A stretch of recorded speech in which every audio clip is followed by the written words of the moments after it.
Today, we realize that he must have been a wonderful person to you also. For each and every one of you to see, you have your own picture of Robert. They say that with every drop of water comes life. With every life comes memories. And every memory that you share will allow Robert's legacy to live on. Or excuse me, Ralph. So today, let's remember Ralph and let's honor him in this wonderful celebration of life.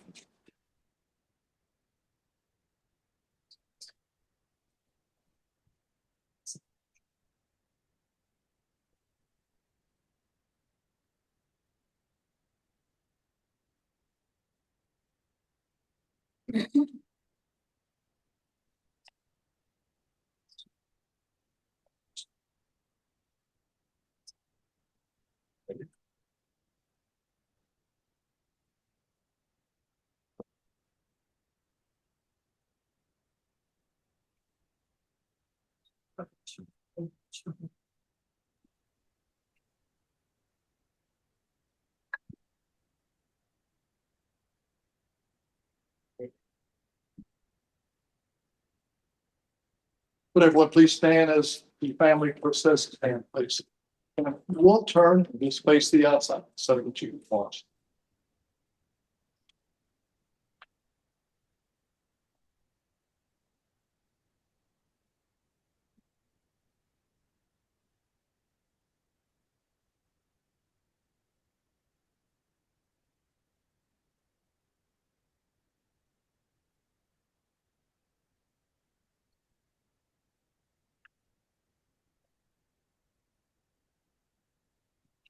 Seated, please.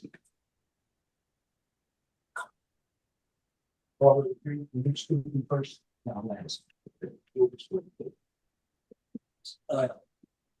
Right there.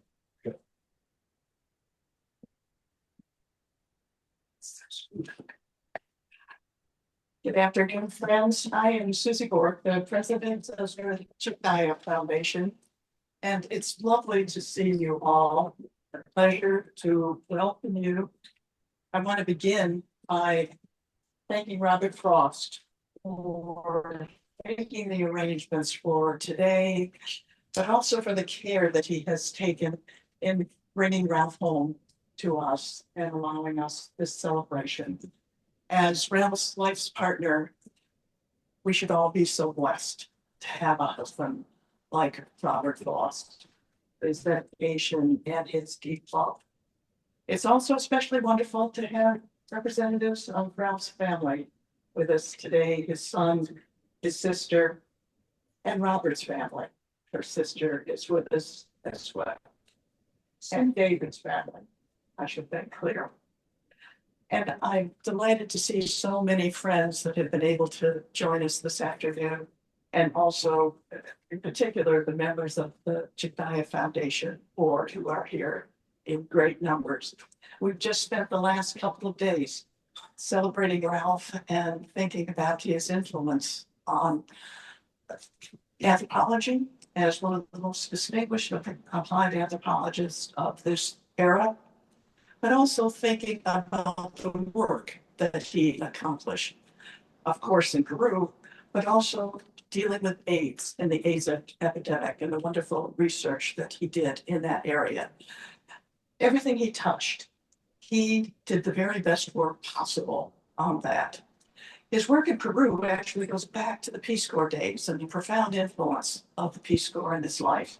In fact, many of the members of the Chictaya Foundation initially were members of his group that he trained or that worked with him in the field.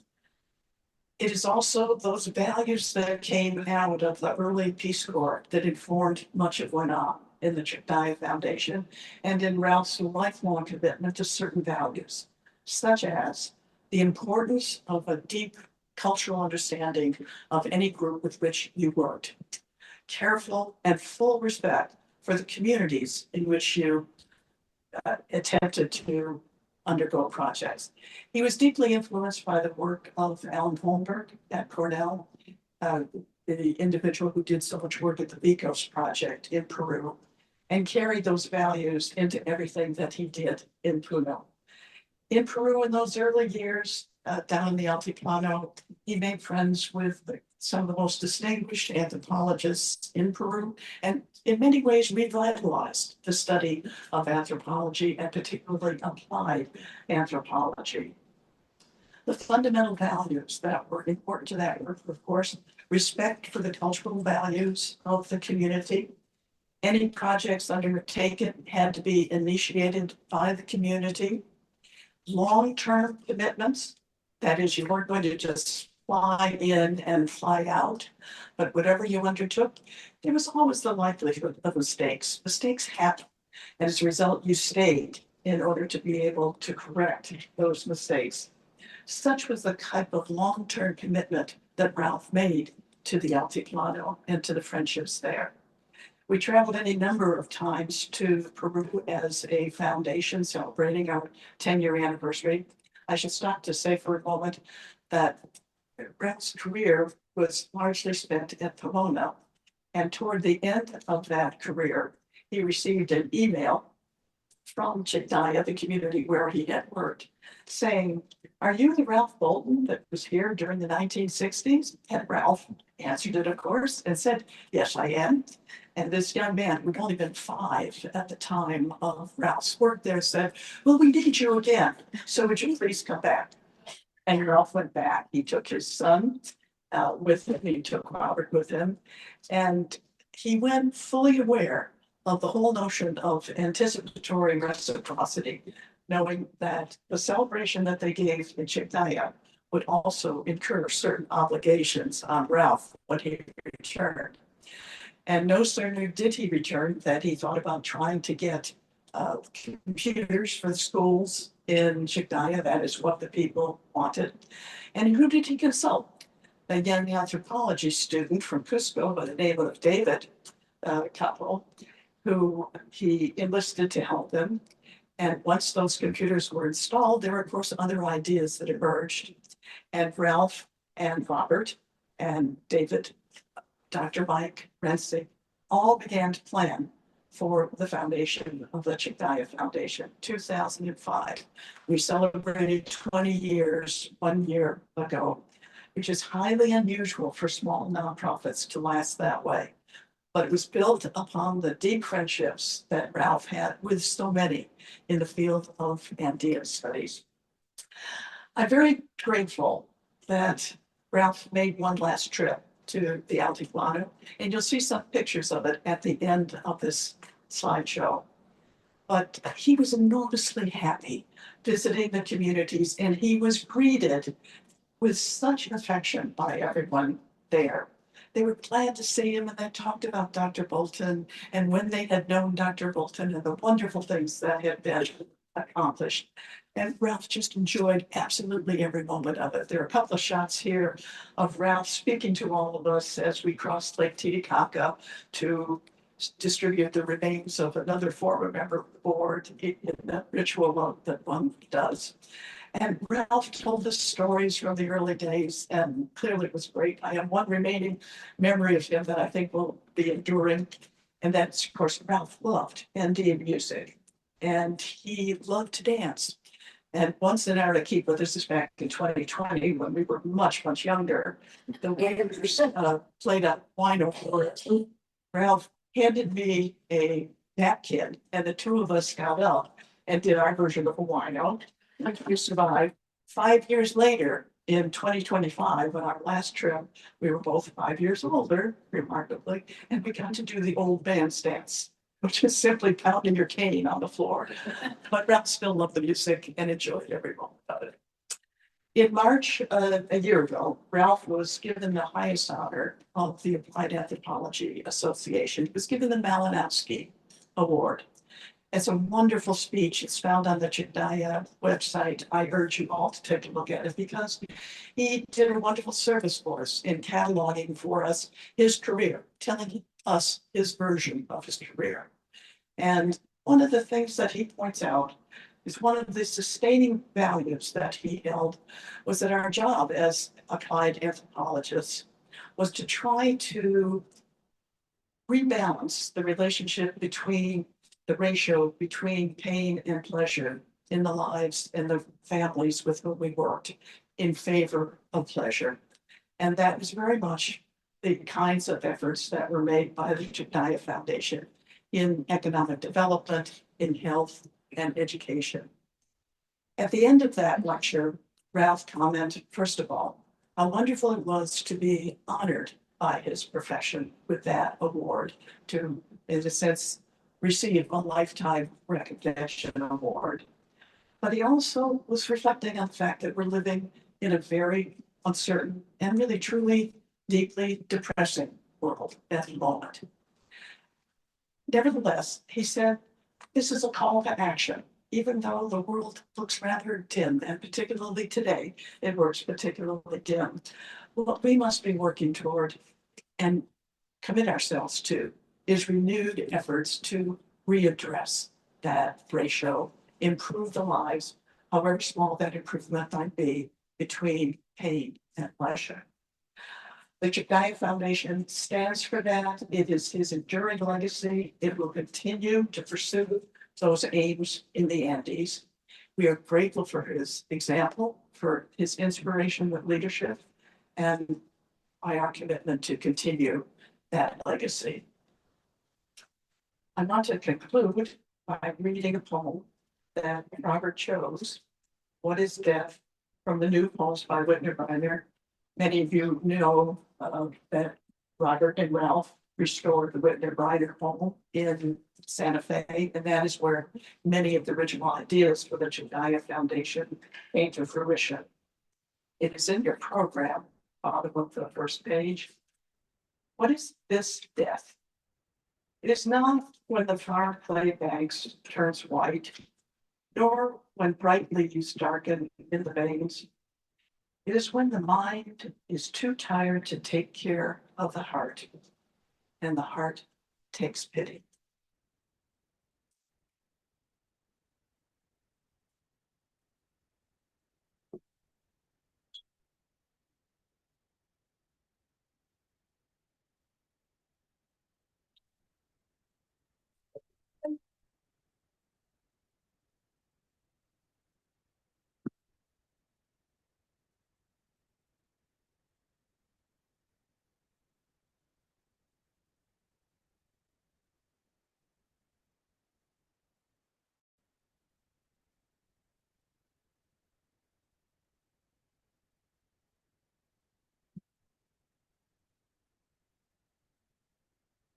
Good evening, family, friends. Today we gather with our heavily hearts to say goodbye to Ralph. He's my partner in life and my best friend and my love. I want to thank you all for being here. Your presence is a great comfort for all the family and for Robert and for me in this very difficult time. It is impossible to sum up entire life in just a few words at the moment, but I want to share with you a little of the essence of our Ralph. I'm very sure that in every single person who knew him, he has left a mark and impact in them in some way, or in some way.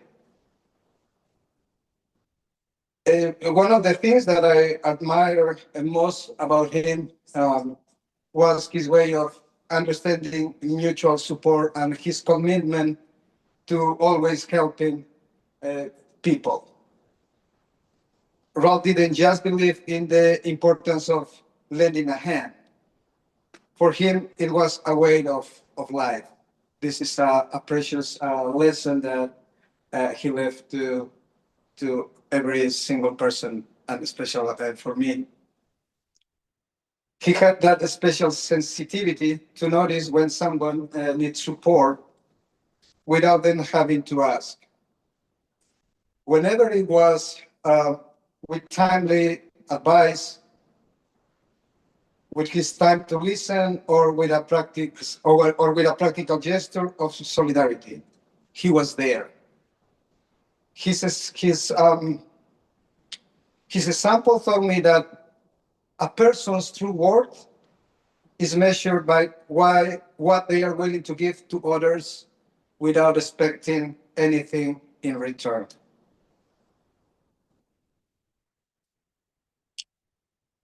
Living by his side all these 21 years taught me the true meaning of love and companionship. Although his departure leaves in an immense void in my life and our lives of our family, it also leaves me a legacy of wonderful memories. I was some of the picture that is showing in the screen is the first time that I'm watching. So it's a lovely childhood and with in the campo and all that. So mostly of us have a small cantuta. This is a cantuta flower, and it's set nearby by our hearts. Ralph loves cantutas, and he always mentioned that he will like be the hummingbird. So as I mentioned on my post on Facebook, uh, I always I always remember him as a hummingbird, like you fly to eternity, but making sure that your legacy and all the enseñanzas that he left us, it will be always in near our hearts, and his memory will be always here. We love you, Ralph, and we continue with the work that he started. Even when he's not his presence, but we always keep in our hearts, and his memory will always live with us. Thank you so much.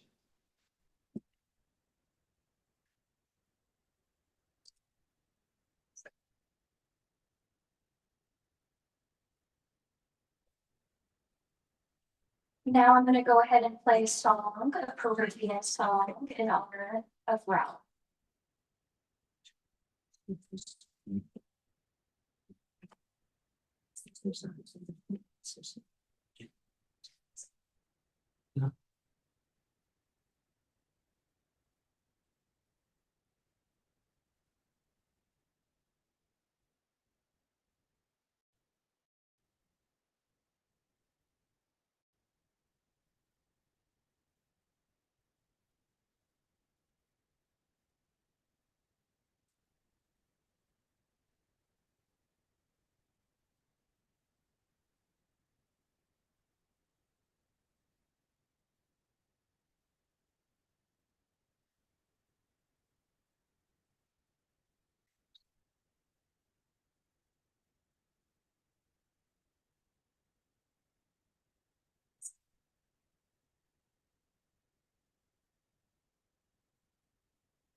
That was student serenade. Now could I please have Ronald Moore?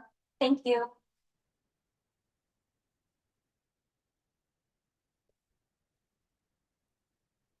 Greetings.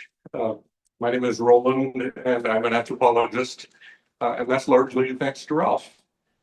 He served as my undergraduate advisor at Pomona College in the early 1980s, and as a stalwart friend ever since. And so I just wanted to share with you my profound appreciation for his teaching. It's something he did extraordinarily well. And it also affected literally thousands of students at Pomona College over the decades. They took his classes on research methods, on anthropological debates, and then he taught a wildly popular class on human sexuality. And if you could just imagine, on a fairly conservative campus, some of the wild guest lecturers who came and really opened the eyes of many, I would say, generations of students. Ralph generously invited students to co-author papers with him, and he challenged us to use the scientific method and not take things for granted, but actually work them out ourselves. And he had an incredibly wide range of topics that he was deeply interested in. That reflects just this enduring curiosity. He studied riddles, he studied folk tales, he studied how you eat guinea pigs, and the biopsychosocial underpinnings of aggression. That was his dissertation. Big, influential work that really stands alone as a major contribution. He also, of course, did serious people-centered HIV prevention research at a time when it was very difficult to do. And he also pulled together some incredibly important studies of family life in the Andes, and that was with his co-researcher, Charlene.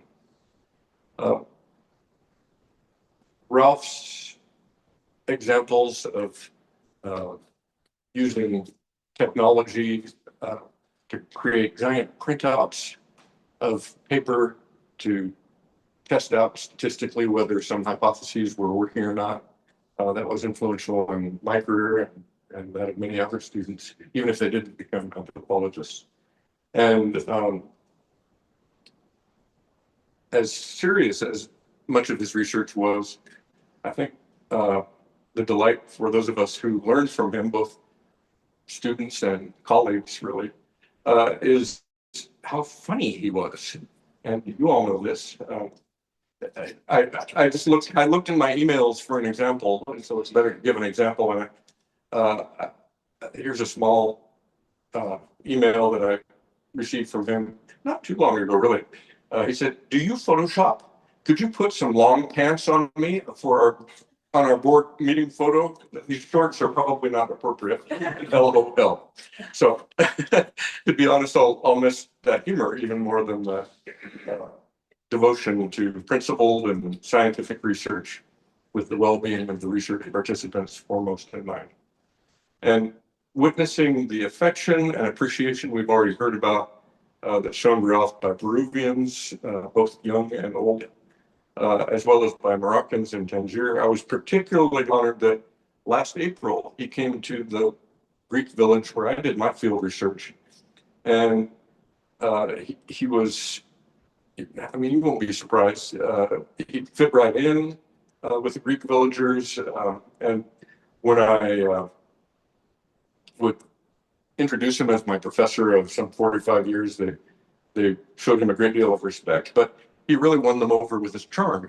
And so you all know how that worked. And he just disarmed them, as you've all seen firsthand. So you can understand why I'm so grateful for his decades of teaching and friendship. And thank you all for joining us today, including online. Thank you.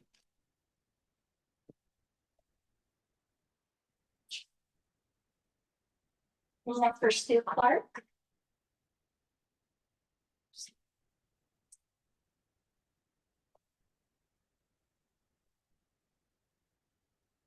I'm Sue Clark, Ralph's sister, one of three, one of four. Robert, he told me that I only had 5 minutes to speak.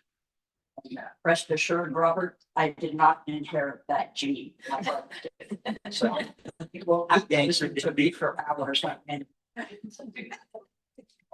we had two Roberts in our family. My father was Robert L. and my brother is Robert L. My father is Robert C. Ralph C.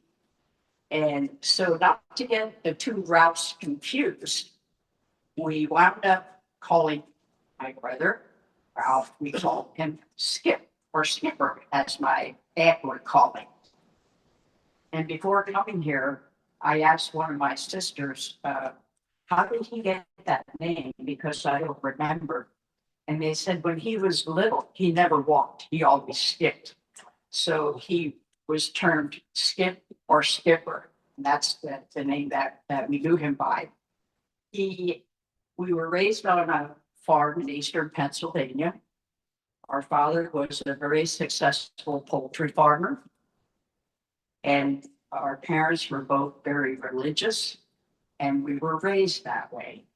And we learned from our father the importance of giving back to your church, your community, and underserved people and communities. So it doesn't surprise me that Skip went into the Peace Corps, excuse me, and continued to give back to communities and countries that needed help. So we're forever grateful for that. When I was in the 5th grade, Skip was in the 10th grade.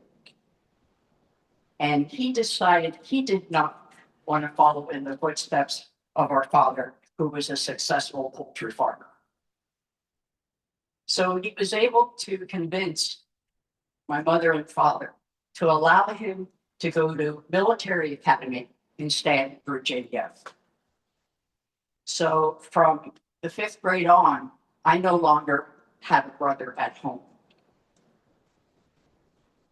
But we loved our brother. He's done wonderful things. We had a great time. And the girls used to complain that he was born with all the brains in the family. But anyway, Skip, we love you. We've had great times together. We had a great family life and upbringing. And I will miss and love our teasing and making fun of each other. I will miss that terribly, but I love you dearly. Thank you.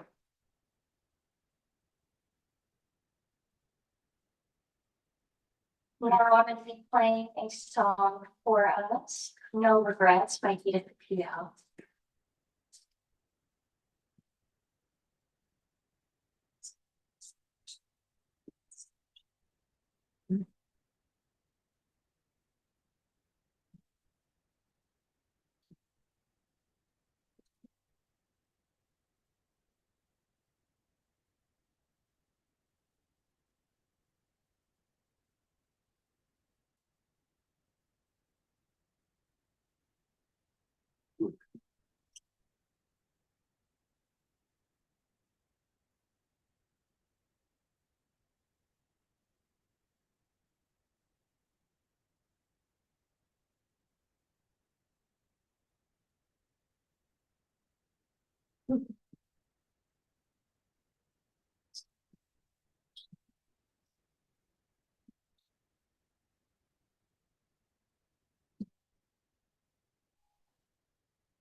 I've seen it now.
And now we have a special speaker before Miss Clara Frost. A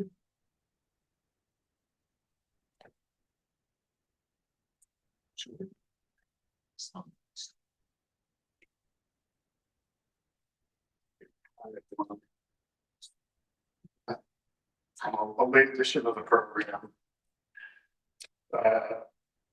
Robert threw out, tell me about the dress code. I thought we were in Palm Springs. So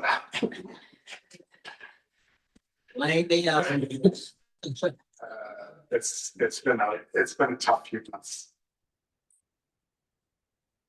The last 3 months and before that, Ken's death, back in August. So it's been a tough time for us. I want to put out some thank yous first. Thank you, Susie, for that lovely introduction and having all the Chip Valley Foundation folks here. It's nice to see so many familiar faces.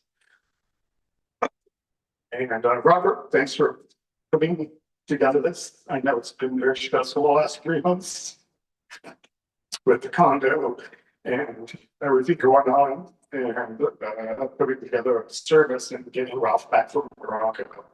And so thank you for everything you did. Despite a couple of AV glitches, we're still, it's a wonderful ceremony and remembrance. Thank you to Clara for coming up and having fun. We really appreciate it.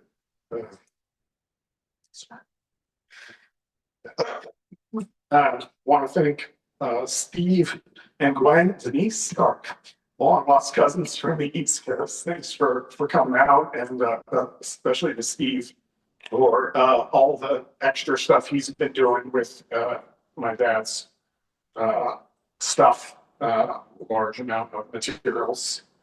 So we really appreciate it. Yesterday, I came across some photos of the 2003 memorial from Grandma. Some very nice photos. Everyone together. We should get together more often, not under these circumstances. I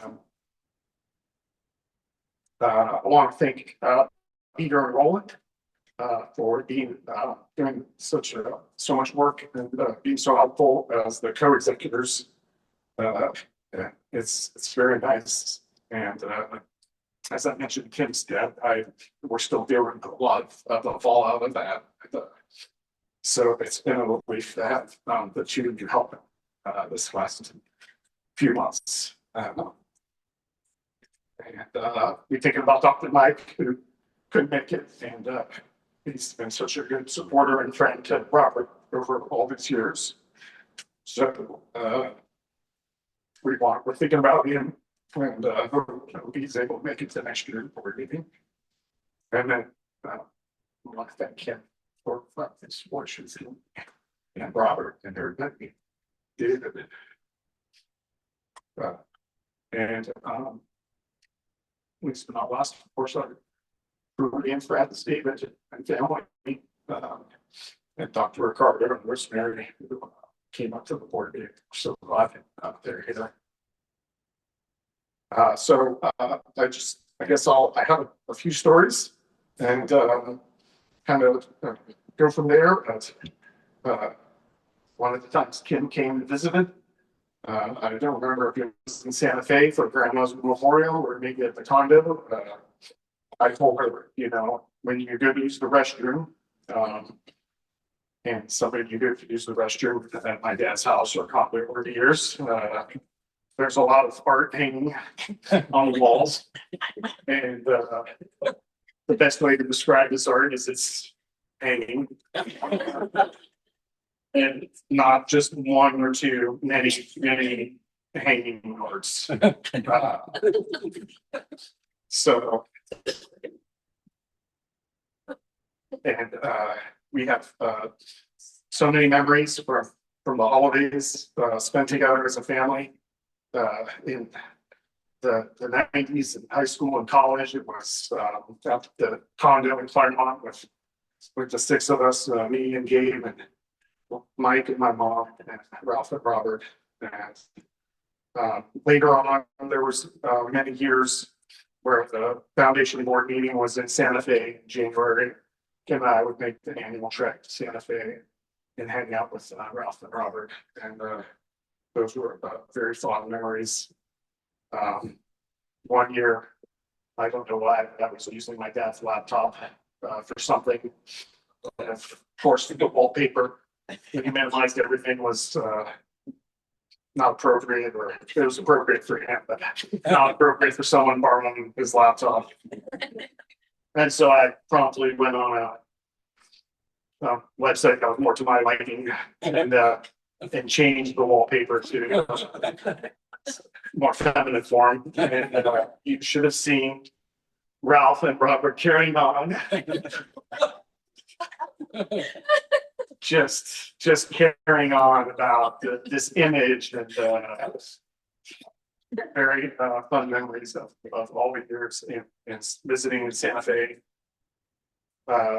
And then after Kim and I came back from Egypt, we in 2014 we Kim and I were on the East Coast for a short period, and my dad was doing conferences on the East Coast, and we all got to have a lovely Thanksgiving with Gwen and her lovely family and Bonnie. Uncle Dennis, and those were lovely memories. And then many Thanksgivings full of lots of laughter and joy. From about 2015 to 2023. 1 year for Christmas, I got them a DVD of The Birdcage. You guys have ever seen this movie with the late Gene Hackman and late Robin Williams and Nathan Lane? And there was a lot of parallels between my growing up and that movie. Of course, Robert says, I don't do drag. With a little bit better Southern accent than mine. Someone asked me, well, what brand of life advice did your dad give you? Wear a condom. That's probably the big one. He definitely had a live and let live kind of demeanor. For those of you who are at Grandma's Memorial, some of the same thoughts about Grandma. She had gone to college late in life and become a minister, and but she didn't, push her religion on anyone. She was a live and let live person that both Robert and my mom commented on. And my mom was concerned because she was Sicilian, and every Sicilian family is full of opinions and is not shy about giving them. And Grandma, just wasn't like that. And my dad seemed to be an apple that didn't fall far from the tree on that. This apple fell a little bit further from the tree in some ways. He told me he got straight A's in college, except he got a C in chemistry. I majored in chemistry. And, he was a lifelong pacifist, and I joined the service. And I went to a military school, and he taught a class on sex and culture. So a little bit different lives. But he had a deep love of culture. Learning about other cultures. Obviously, Peru is a special place for him, and Norway and other places, Belgium, and he was beginning to really love Morocco. And I certainly learned a lot about that from him.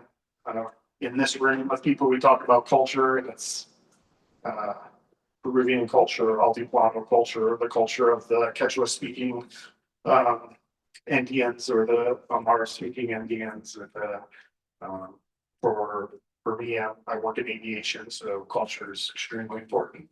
But for us, it's a safety culture, and safety culture differs vastly, as much as Norwegian to the Andes, from one country to another.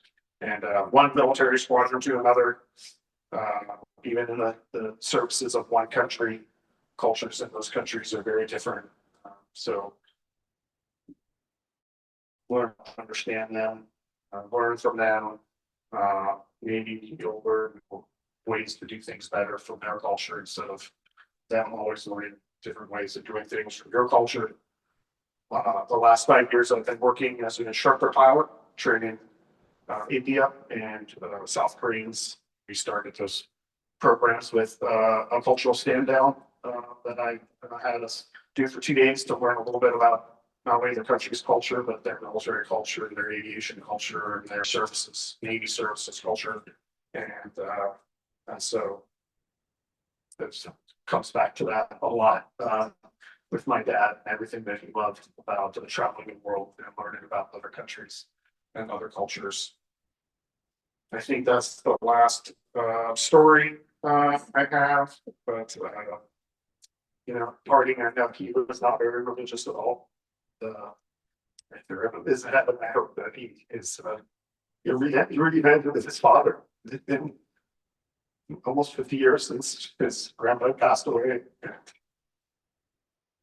And his mom, who died about 23 years ago. And of course, Hulk. And that's our band. Thank you.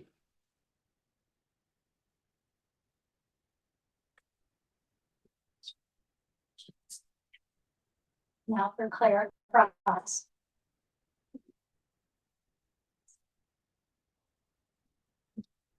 Hello, everyone. My name's Clara Frost. I am the sister of Robert Frost. And I wanted to talk to y'all just a little bit about, I have a poem that I want to read. And I know that Eugene and Susie both have touched on the time in Santa Fe. When my brother and Ralph met was in 1993, and they've been together all these times, traveling and not traveling. But they decided that he was still teaching at the moment. He decided the dream was to have a B&B. Well, they searched for properties for B&B, searched and could not find the right property. So one day Ralph says, let's go to the opera in Santa Fe. Robert says, opera? He said, yeah, let's go. Okay, let's go to opera. They went to the opera in Santa Fe. And during that time, they did get with a realtor. And eventually, they found the bed and breakfast of their dreams, which ended up being the inn of the Turquoise Bear. And it was the Witter Biner estate. Now, it took them 2 years to do the renovations to it. And they did such a fantastic job. The city, the state, and eventually the National Registry of Historical Preservation has announced that the Inn of the Turquoise Bear can never be altered, which is a tremendous thing. During this time, there was I thought at first that the provenance of some of these things that they had in pictures and books and things, that it was there already. But my brother Robert said it really wasn't. But that as people came by and saw what an incredible job they were doing and the detail that they was putting into it, they would bring these articles back. One such article, and well, it wasn't an article, it was actually a piece of art. And it was, I hope a lot of you are familiar with Cahill Gibran. Okay, and what I would like to do now, he was there, and during that time, all kinds of artists were there. And as Eugene was talking about having his grandmother's memorial service there too, there were all types of artists that came back to the Inn of the Turquoise Bear as they did in the 1920s and the 1930s. And it was just a spectacular thing. So if it's okay, I'm going to read from the prophet for you. It says, we would ask now of death. And he said, you would know the secret of death, but how shall you find it unless you seek it in the heart of life? The owl whose night-bound eyes are blind unto the day cannot unveil the mystery of light. If you would indeed behold the spirit of death, open your heart wide into the body of life, for life and death are one, even as the river and the sea are one. In the depth of your hopes and dreams lies your silent knowledge of the beyond. And like seeds dreaming beneath the snow, your heart's dreams spring. Trust these dreams, for in them is hidden the gate to eternity. For what is it to die but to stand naked in the wind and to melt unto the sun. And what is it to cease breathing, but to free the breath from its restless ties, that it may rise and expand and seek freedom unencumbered. Only when you drink from the river of silence shall you indeed sing. And when you have reached the mountaintop, then you shall begin to climb. And when the earth shall claim your limbs, then shall you truly dance. And Ralph was an incredible person. Everyone that's here has said so many kind things. I could not come close to what they have said. He was a very important part of our family, and we love him very much. And thank all of you for attending today. Thank you. And now for the man himself, Robert Frost. So.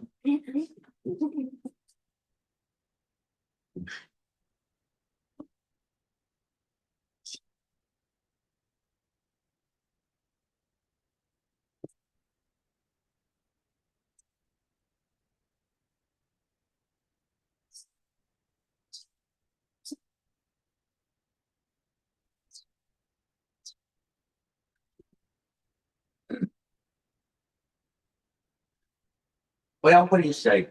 Most everyone has already said it. What do you do after somebody leaves you after 33 years?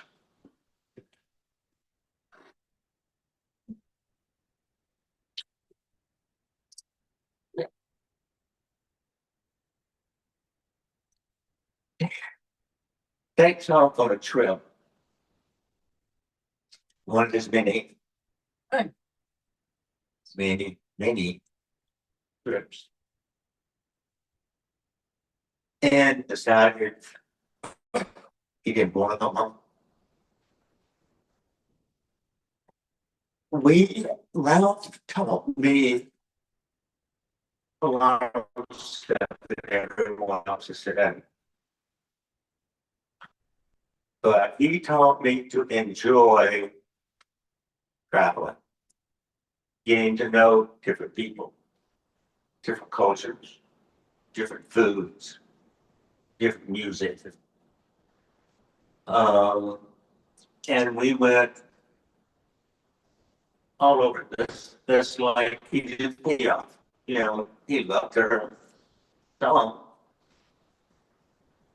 And on one of our trips to Vegas, we spent 2 full days in Purely Chair Cemetery looking for a grave. And we finally found it. We traveled to Africa and South America. Of course, lost that South America was Peru, and I became to sort of in love with the whole thing of the Peruvians and all this he did back from 60 years prior. And this last trip that he took, that's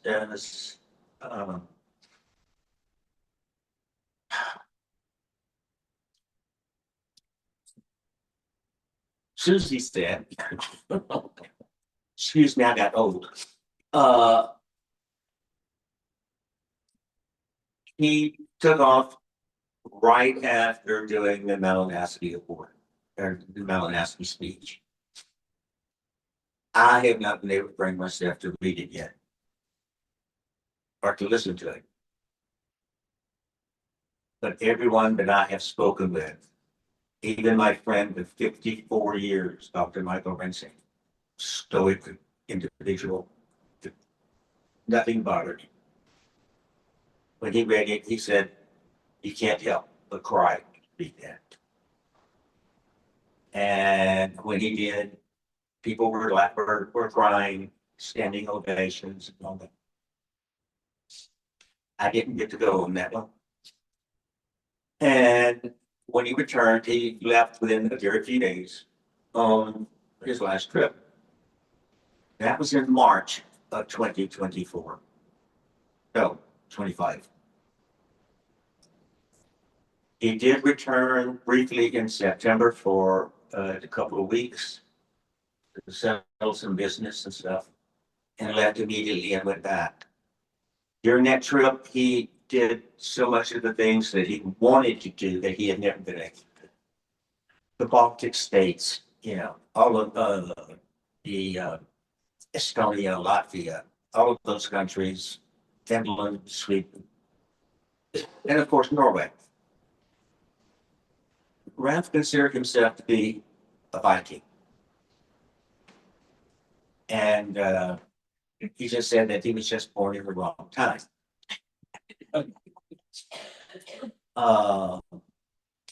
He loved Norwegian culture and he loved Norwegian mythology. And we spent as much time there as we could, you know, because he taught anthropology at the University of Trondheim in Norway for about 2 years. Yeah. And Eugene, I have a picture of Eugene he's about knee high to a grasshopper, playing in the snow in front of their house out there in Norway, you know, with his brother. And they traveled there, they did orienteering, they did horseback ride, he did all sorts of things with his kids and he loved Norway. And he loves Peru just as much. But one of his biggest last real loves, and mine as well, was Morocco. The pace, the people were so nice. And he was always felt that to be home. As a matter of fact, when he got sick, and I told him, I said, we're trying to get you home, fly you home. And he said, I don't want to go home. I am home. I want to go back to the apartment, and that's where I want to be. This picture right here is the last real picture of him. It's taken approximately 3 weeks before he got sick. This was taken on the night of his 86th birthday in preparation for going out to a birthday dinner with some of our extremely very good friends in Morocco. And I have to say some things about them as well, because when Ralph got sick, these friends, these 5 gentlemen, spent every day bringing him food to eat because the hospital food he didn't like. They brought and took care of his nails and all the things. They gave him all the support that anyone could give someone. They loved him dearly, and he loved them dearly as well. And right now, I'm going to tell you who they were.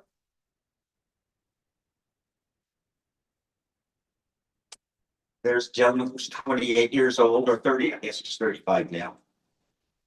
His name was Tawfiq El Harat. And he was a very, very close friend. And then Bilal El Hakim.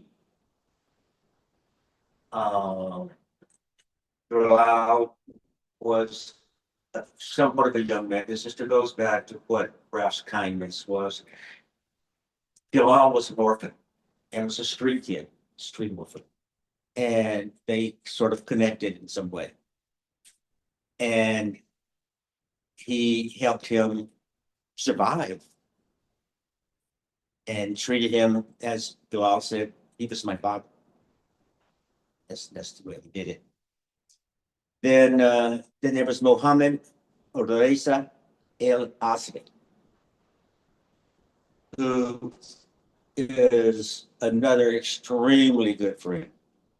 A lot of assistance with when Ralph would arrive. He would they would come and help him with his baggage and get everything in, because, you know, he's getting to be a frail old man. And they took care of him. And then there is Mushin, Ben Yobi. Very, again, very caring individual. And then there's Yasin A. Saib. That was from Marrakesh. We did a fundraiser, with on the computer, because his house was basically destroyed in the earthquake in Marrakesh. And so I could not go without letting these guys know just how important they were to him and to me. They were our family in the law, and they always probably will be. Yep. Not 20 in a different era. See what happens.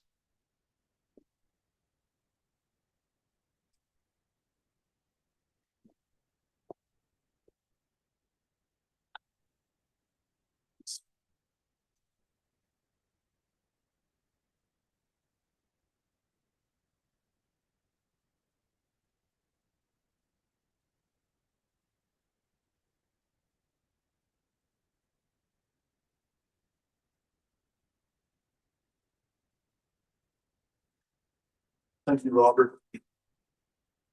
Thank you, each and everyone who spoke so wonderfully about Ralph and what he means to you. But now Robert is said that he would like for anyone here tonight to be able to share your thoughts also on Ralph. Now, we're going to ask, it's been requested that take a very brief moment to say what you'd like to say, but we at this time, you don't have to come up here if you don't like. Some people don't like to do that. So if you can come up here, or you can stand at your seat. But again, very brief. Thank you. Anyone, who'll be the first? Yes. Hi, I'm Peter, one of the co-trustees of this estate. I first met Ralph in about 1984, 85, with a colleague at Claremont and it's college. And I knew him at the kids. They moved to the condo and presented trips to them. You know, hang out with their, you know, with his kids. And Sharpie was my real estate agent, of course, but at Claremont. So when he asked me to be a co-trustee, well, the trustee first, I said, oh, all right. And then as the years went by, I said, let's get someone younger. So I nominated, well, we nominated Ralph. Thank God both of us have been able to really work through a lot of stuff. And we just finished the condo, and it's an amazing look. But you wouldn't believe it. It's totally different. Definitely, there's no more photographs. Statues, I mean, there was all kinds of. Okay.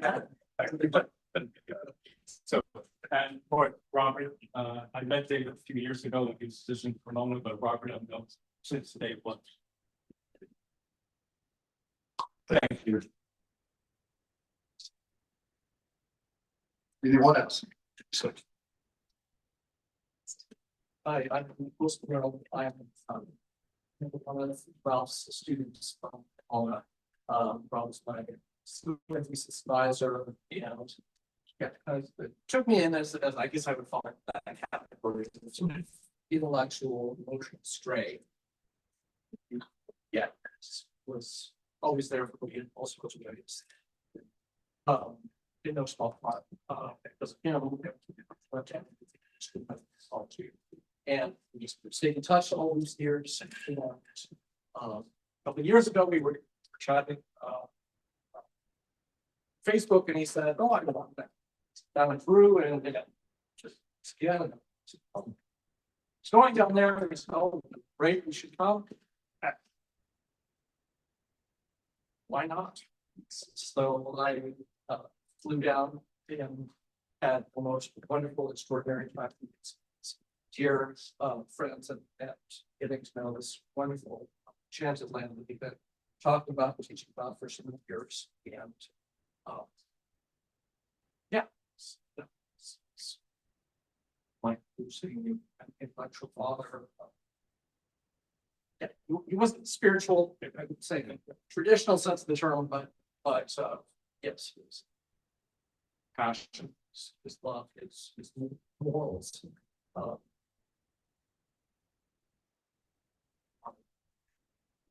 To those of shall say, and I should forget you. Yeah, thanks. Thank you. Anyone else? This is your. I don't remember the first. I was at the morning time I started in 59, and your alphabet was the number last year. So it was flying around for a long time, I didn't know each other. But I got to know really well. That is, first of all, sure. And then I got to know really well each and I someone very close. He had to go to the airport about 5 times. I can't see the plane. She wants to leave on some of the funny son of friends. The cats for this story. It's been a long relationship. We got many, many stories to tell. Those of you that have known me as well as wonderful ones. And I'm happy to be here to share part of the families. Thank you. Thank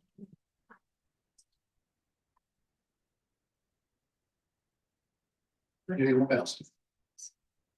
My name's Raleigh Thompson. I knew of Ralph over 40 years before I met him. I was a Peace Corps volunteer and I have been assigned to work with the university, Peruvian university students in the Puno area. And I was talking with some other volunteers who are already stationed in the Puno area, and they were talking about this person who had this wild idea of moving an entire community from one part of the Puno region to another part of the Puno region. They were really hoping he'd do it. I mean, he'd be successful, but they weren't so sure. They already had called it super volunteer. And today we know what happened with that. I mean, Chicken Foundation is in its what, 26th year. Thank you. Anyone else?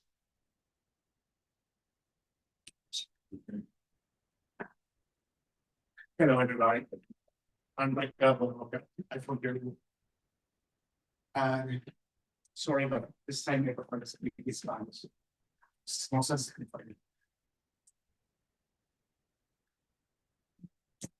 Conocí a doctor Eduardo, más o menos 20 años en clase. Cuando él llegaba a Perú, a Puno, especial, necesitaba contactar con un médico para una actividad voluntaria médica.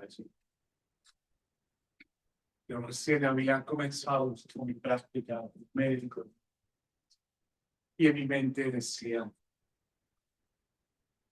¿por qué un norteamericano busca un médico que pueda y ponerlo para hacer actividad? 20 años después, puedo decir que el doctor Ralph no se fijaba en nacionalidades y lugares. Él veía personas. Conocí su historia en Perú y en Puno con el problema de lluvias e inundaciones y organizó a la gente que vivía cerca del lago tropical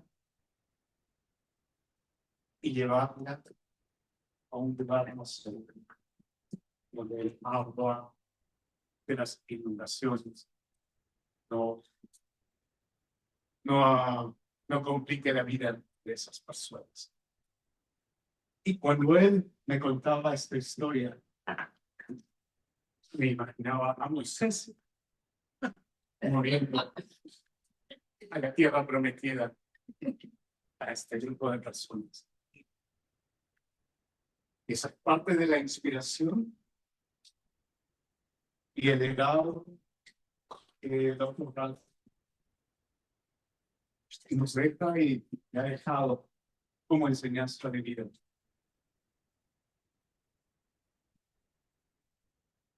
Posteriormente, se organiza la Fundación Chignaya, que permitió conocer a grandes amigos que estamos unidos. Y para mí fue el estar en contacto con los Chignayas, fue la oportunidad de poder visitar por primera vez los Estados Unidos. Y posteriormente en Perú necesitábamos una organización local, se llama Pro Díaz, que es Pro Desarrollo Integral de las Comunidades de Mexicano.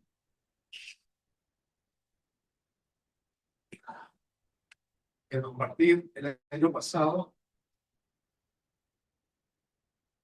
la última visita al Dr. Rice a Mexicano. Significó poder vivir con el agradecimiento de la población de la Altiplano, de mis compañeros comunes, el agradecimiento que le tienen a él y le tendrán generación tras generación. Esta tarde también traigo el saludo para toda la familia de parte de Rosemary, mi padre, Brenda, Jubel, todo el equipo de la comunidad que está en Benin. Y como diría él, tu financial scam. Gracias. Thank you. We have time for a couple more.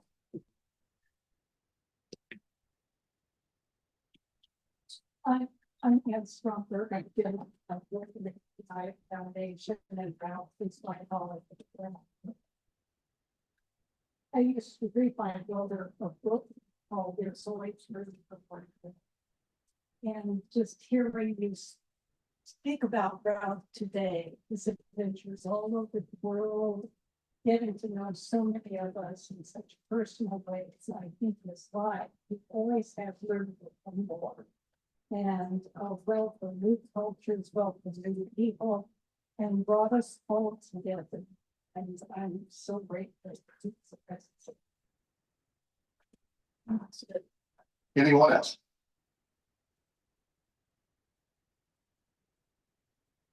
Hi, everyone. I'm Ms. Claire's mother, Chicken Foundation for, and I met Ralph in the early 2000s because I also worked in the region and during the anthropology conference together. And he reached out to me and said, I'm so excited someone's working in this region. Why don't we meet for breakfast? And we had breakfast at this conference, and it was so funny because after a few minutes, he's like, well, I like archaeologists, but you seem okay. That's like, okay, I know what I'm up against now. And so Ralph has been my dear friend and mentor for 20 years. And one of the things I wanted to share was how much he cared, not just about doing research and community-based work with the foundation, but he really cared about institution building in Peru. And one of the things he did that so few foreign anthropologists do is he got to know colleagues throughout the country. We served actually in 2009 on an external review committee for the University of Brunel. And which basically meant talking to everybody in anthropology and higher ups. And I learned so much from watching the way he treated people and treated his colleagues, and how seriously it was put, and just the great affection that students felt for him too. We went, my last thing I'll mention is back in 2000, when we did the Chignaya meeting, in Arequipa, he ended up getting a group of us to give talks, like a public lecture. And those students were like, they were so excited to meet Dr. Bolton. Now, many of them are my Facebook friends years later. Some of them have gone on in anthropology. And I can't tell you the kind of excitement those students had in getting to meet him and knowing what he had done for their professors and for their institutions. And so, yeah, just an incredible human being with kind of leaving his mark everywhere. So it's wonderful to see. Yeah. Thank you, everyone, for your wonderful memories of Ralph. As we look at the picture of Ralph today, we know why we're here. We're here to celebrate the life of a great man. But let's not forget who lived that life with him to make him a great man, his husband, Robert. They say that your companion makes a difference who you are and what you do. So today we're here this evening to not only reflect, but to remember who Ralph was. One quick thought. They say that a picture is worth 1,000 words. If that's the case, then Ralph's life has painted that picture. A picture of love for his husband, of his wonderful family, his sisters, his brothers, whoever the family might be, his sons, whoever it might be in his family, and also to you, the ones of you who loved him and loved Robert enough to come out this evening and share your time, your love to help him and the family in their time of need. Thank you for coming. At this time, we have a very special song that is dedicated to Ralph and to Robert. So this time we play that song.